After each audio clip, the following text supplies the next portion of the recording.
د همدې ورځې په مناسبت په درنو هیوادوالو په ځانګړي ډول د کابل په قدرمنو ښاریانو غږ کوم چې په خپلو کورونو کې او مخته یې لږ تر لږه یوه درخته شنه کړي او پاللو ته یې متوجه کړي. زه باوري یم چې که دا کار ترسره شي په راتلونکو څو کلونو کې به د غرنیز کابل تپې له هوا څخه د شنه ځنګله غوندې ښکاري. انشاءالله که دې ته ټوله متوجه سو د څو کلونو په موده کې به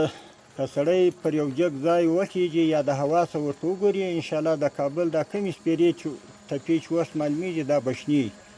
او د هیوادوالو دپاره د صحت په مورد کې د خدمت کولو ترڅنګ به مو د هیواد طبیعي ښایست هم راګرځولی او ساتلی وي. د محترم زراعت د مسؤلینو او وزیر صاحب محترم څخه مو بیا هم په تکرار دا هیله ده